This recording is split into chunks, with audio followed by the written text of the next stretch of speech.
This is kind of my go-to. I don't know if you can see that right there. It's a little, just a little bass hook. I like the ones that are this shape and not the ones that have the straighter shaft. I just tend to hook up more with these than the straight shaft. I try to use a smaller hook if possible because it's not a lot of, I've never had even a big bass straighten out my hook before. So, you know, it's really just what works for you. And I think the smaller curved hooks kind of give it more of a natural presentation in the water. There's not a lot of straight lines in the wild, so that's just kind of my thing on it. And also I like to use as small a weight as possible. So like you see that little guy. So I'm a Texas rig guy. Texas rig is basically my go-to. My YouTube channel used to be called Green Pumpkin Seed Lizard because that's kind of my go-to. Is Texas rig, green pumpkin seed lizard. So here I'll go ahead and show you a Palomar knot. I don't know if you can see. So you go through. This is a really easy knot, and it's like the strongest knot I know how to tie. Anytime I use mono, this is what I use. So you pull through, give yourself enough of a loop because you're gonna have to tie that and go back around the hook. So you go right back through where the line came out, and I'm not used to doing this up where everybody can see, but basically, yeah, you just got this loop over here. So you're gonna pinch the end of your line over here, and then take it, go just like one little knot like that, and you don't want to pull it super tight, but you want to kind of get it to where the knot's small like that, and then take the hook through it and maintain control of this little tag, this last little line, because that's what you're gonna pull. And it's just gonna, as you can see, it just pulls right up there. And then I give the other a little tug too, but this is what you're actually tighten it down with. And the other is just to sure up all the rest of the knot. Then you can, my wife's gonna kill me if she sees me biting the line. I got a chip in my tooth, so. Anyways, yeah. I've heard people say you can catch fish with anything. It's just, you know, everybody's got to go to the one thing that worked for them that one time, and that's what they usually use. So anyways, this is a used lizard, so it's gonna be a little tough to show you, but I see you take the lizard in one hand.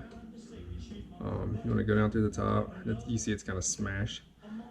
Usually want to go down about half an inch. Then you're gonna let that sucker ride all the way over this little ledge here, so you can see it just kind of sits that way. It's gonna sit right there. And then you want to grab the lizard and kind of squish them up like this and go all the way through where the hook is almost coming out the backside, but you don't want it to, and you don't really want them to have like a slouched look about them. So if you have to hook them a couple times, do it, because you definitely want to get that hook in there right, and you want them to look straight. So, but you can kind of see this is how it's supposed to look. Really important thing is getting the hook all the way up. Almost flush with the back. You can see there's the hook. So the reason that is because when the fish bites, you're gonna want him to be able to get the fish is gonna bite that lizard, and he's gonna suck the whole thing in his mouth, and when he clamps down, it's gonna get that hook to come out like this. And a lot of times by the time you reel up you reel in your fish, your lizard's like up on here, because that's kind of what's supposed to happen right there. It's supposed to end up like that, and then sometimes you can reuse it. You know, sometimes they'll bite it in half, bite off your tail.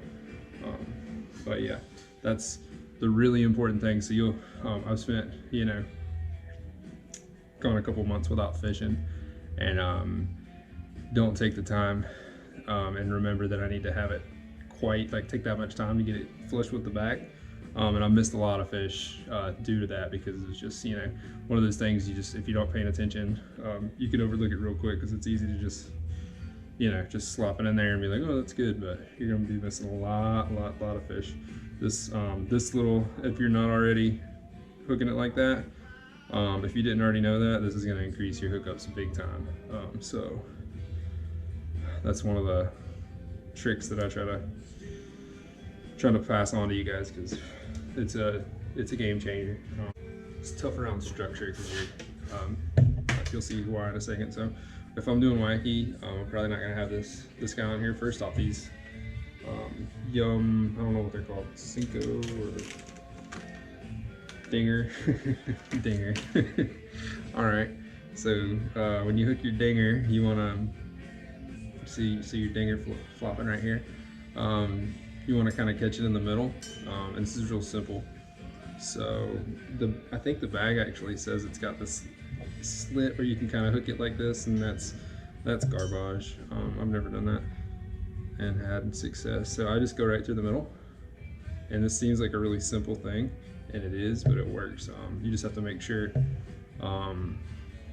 you know where you're casting. So like I use this on my lake I grew up fishing back home, because I know where every nook and cranny and dead tree and cinder block, you know, sunken tire, you know, I know where everything is. So I know exactly how to fish this and not get caught that much. But if you're fishing, you know, like a lake in Florida, you know, a lot of sand bottom stuff, anything with hard bottom, you're not going to want to pull this through grass or lily pads or anything like that. But if you are pulling this, and remember, no weight, because these are heavy and it kind of just throws off the look. But this right here looks crazy, but it works. I've caught a lot of fish like this.